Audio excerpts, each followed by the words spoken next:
white classroom, and and then so on and so on. So I thought that part right there was worth worth having a conversation about. How do teachers who are white teachers who want to have conversations about race with white students, how do they do it? So it's like maybe it's about six different strategies here. One of the strategies is on the left, and then the other five are on the right. So the first strategy is to establish group guidelines with the students. Okay, so that's the first one. Establish group guidelines. So I'll unpack the guidelines in a second, but let me come back to the other strategies. Number two, help students accept. Oops, excuse me. Sorry. Help students accept discomfort and uncertainty. Okay, and you all can do that even with the four agreements. That's one of the reasons why I share the four agreements with folks. To accept the discomfort, and I think that's important, even in our personal lives. I'm just gonna be honest. As I get older, I have to accept this. It's gonna be times in life when I'm not comfortable. That doesn't mean that my life is bad. That doesn't mean that something bad happened to me. That doesn't mean that I'm doing something wrong. But it's just a part of life. I really don't know any other way to say it. I used to hate hearing that when my mother would say that when I was younger, because I always had questions, and she'd say, Carla, you just have to accept it. It's just a part of life. And I was just like, no. But the older I get, I realize that we have to be okay with discomfort. This one is important. Number three, clarify that the goal is not to be colorblind. Please don't promote the color blindness with students, particularly with students who are white. Okay, that's one of those non-racist safe. That's like a safe position. Okay, we're not advocating for that, and I would encourage you all not to promote that line of thinking either. That's a dangerous line of thinking. Acknowledge that learning. Here's another reason why the colorblind theory is problematic, because it upholds privilege. You see, because as a black parent, me and my fiance, my husband, my fiance, we're not going to raise our child to be colorblind. Well, why? Because we don't have that privilege. I can't raise her to say, "Oh, don't see blackness." What? Yeah, that doesn't make sense. So if we're trying to promote equity here, it's not really fair for white people to do that, because that's in doing that, that's upholding privilege. That's a privilege to be able to say that and do that. I was working at a restaurant. I don't know. Do they have that Cracker Barrel, that restaurant called Cracker Barrel in Ohio? Okay. Love Cracker Barrel. I know Cracker Barrel is always under the fire for being racist. I don't care. I love me some good Cracker Barrel. And I used to work at Cracker Barrel when I was in grad school.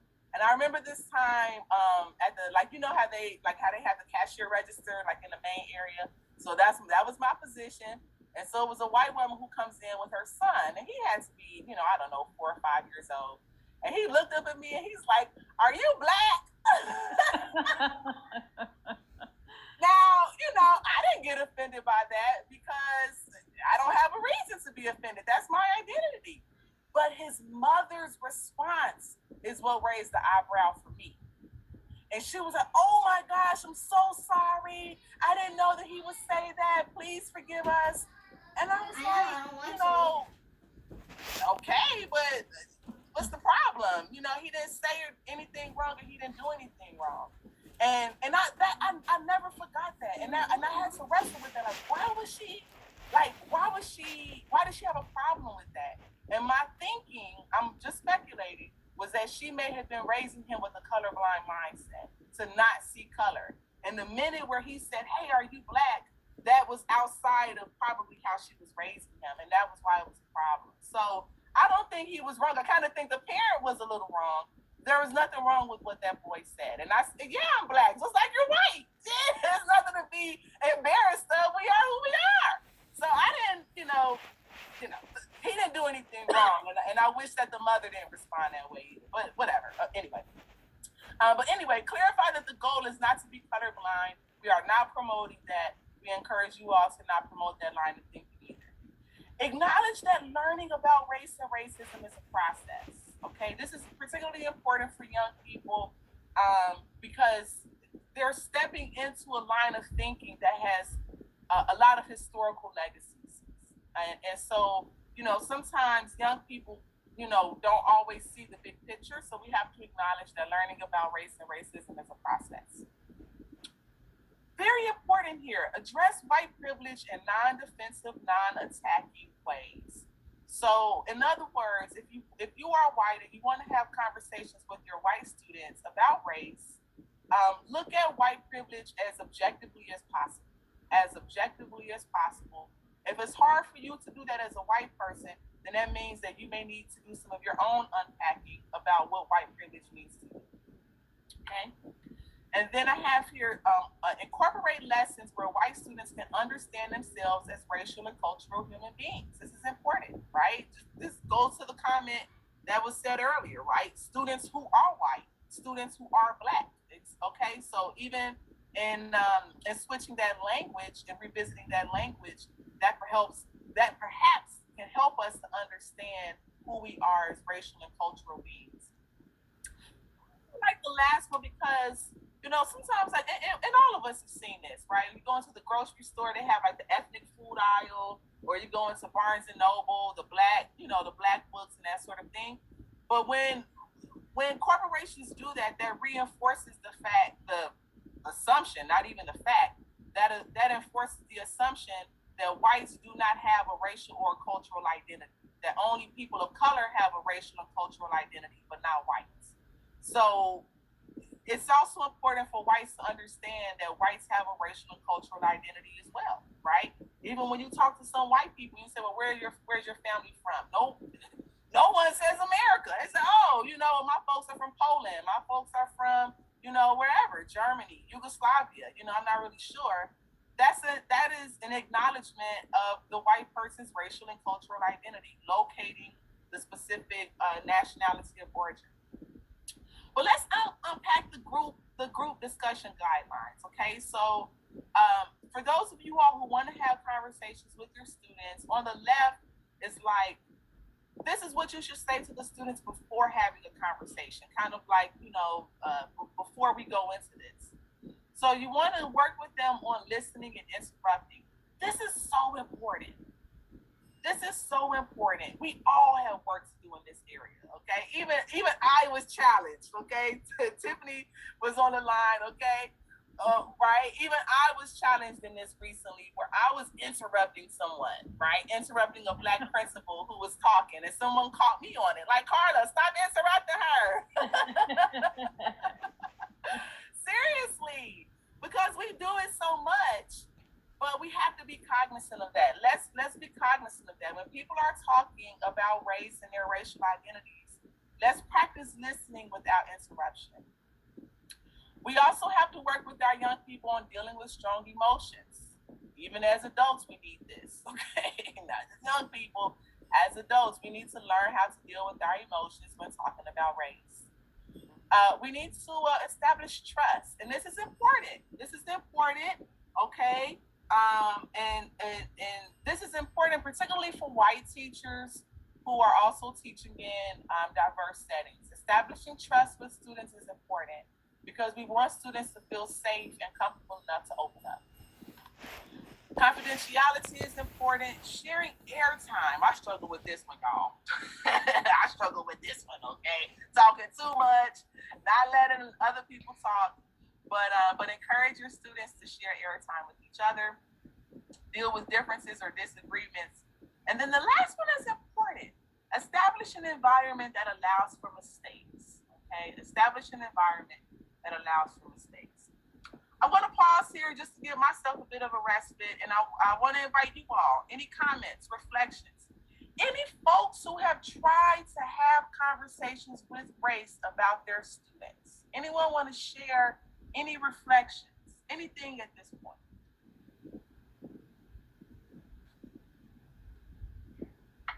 I actually had a question about the quote that you shared about silence earlier. I was thinking more on our break about that.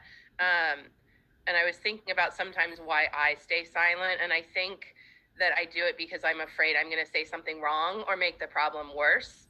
And so I guess, how do I say something without that fear of that I'm going to make it worse? Yeah, yeah. Well, Kathleen, I have two things to say. One, I'm glad that you acknowledged that. One, you know, I hope I'm not being disrespectful in telling you this. Do your best just to lose a fear. There's nothing to be afraid of. You know, it's nothing to be afraid of. That takes time. I get that. But just try to tell yourself that. You're not wrong for saying what you need to say. That is your truth. The other thing is that it's hard to really, and I'm even noticing this, it's hard to speak the truth without it sounding politically incorrect. I think right now, all of us as a country, we're struggling with how do we say things that are politically correct. You know, we don't want to be a part of this cancel culture. We don't want people to look at us funny. And then the third thing I would say is to possibly to think about what you want to say before you say it, and to think to keep in mind how it might be interpreted for someone else. Okay, and that's the third part I would say.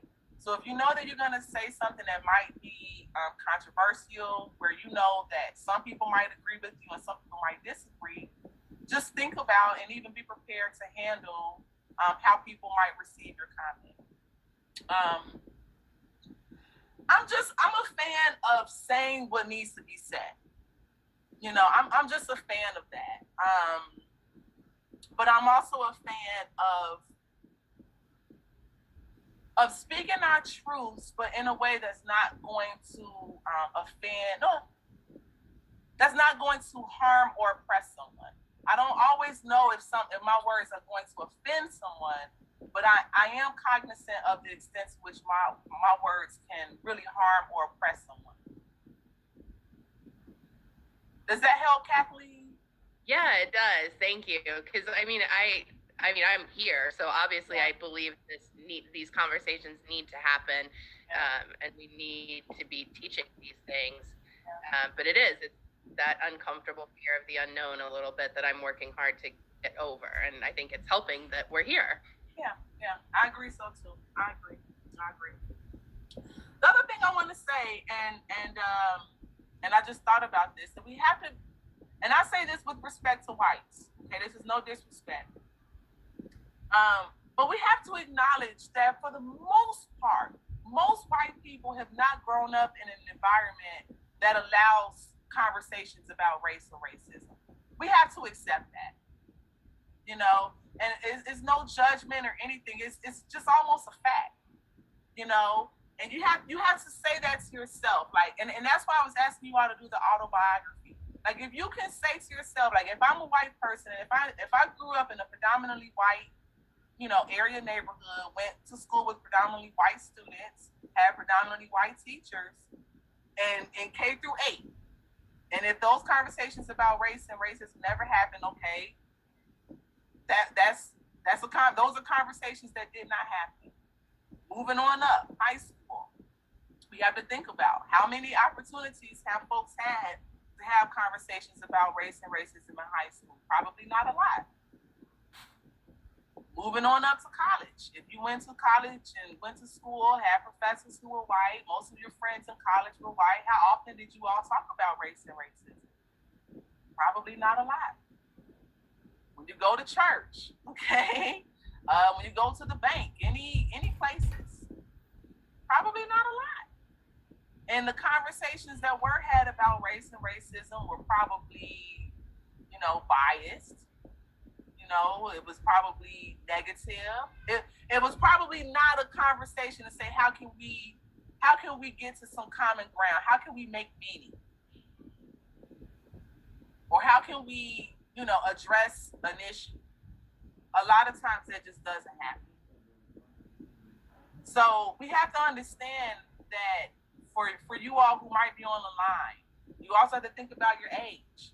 Okay, we're talking about you all, us who are probably in our 30s, maybe even 40s or 50s. We're now saying that we've lived, you know, 40 years and have not really had some really serious opportunities to unpack race and racism. So, Kathleen, the questions or any challenges that you're having, that really anyone is having right now, should probably be considered normal. Really, it's all normal. Even to just be here. What you just said, Kathleen, that needs to be commended. Because for some people, even just coming here, saying that, okay, I'm going to listen to this Black woman talk to me about race and racism. For some people, that's a lot. Because you have to think about how many opportunities has this happened where a Black person has come in as sort of like the expert or the authority to help unpack or challenge our ways of thinking about race and diversity. It probably has not happened a lot. This probably is the first time for some of you all. So all of that is also a part of all of this.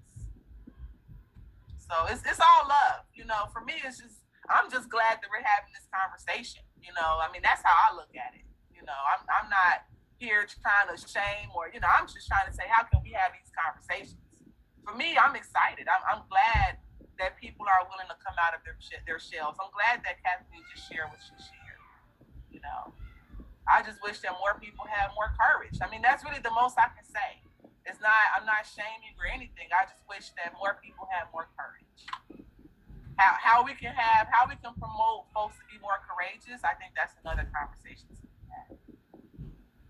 But it's a growth process. Everybody's at different levels. All right. Strategies for engaging young people in conversations about race, K through 5. This is important. Okay? And I also want to say this.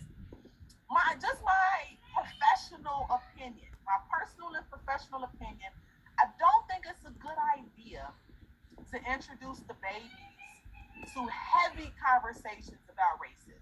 Just my opinion. Why do I say that? Because young people need to understand themselves as cultural beings in a positive, affirming light.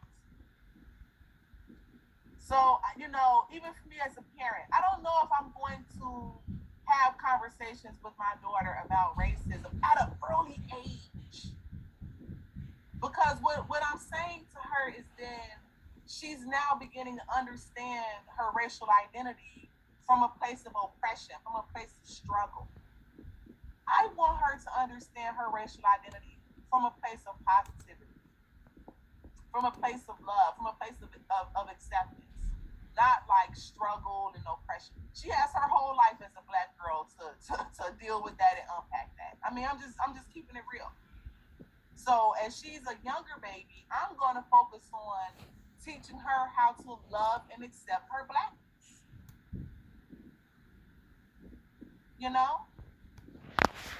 And so as teachers, that would be my opinion. That would be my professional opinion. Teach children how to positively accept their identities. Even for children who are white. White children should not grow up thinking that they should be guilty about being white. That's not what we're doing here. White children need to see themselves as citizens, as beings who can love and accept another child for who they are. And Black children, Latino children, Asian children need to have the same mindset. So focus on lessons in curriculum that affirm cultural and racial pride. Teach students the positive, culturally affirming aspects of their racial identity. I should have said racial identity. Sorry about that. And then the third will educate children on how to positively resolve differences. And I have interracially and intra-racially. This is also important. This is kind of going a bit deeper, right? But teaching children how to resolve differences with other racial groups and then within their own racial groups. Okay, for the big babies, grades 6 through 12. Consider the racial composition of your classroom, okay? Don't assume that students of color are always willing to have conversations about race. I think that's important. Define and clarify terms of vocabulary. Connect the past to the present. I forgot to type here at the bottom. I'm sorry. Understand perspectives, and then incorporate lessons that teach students how to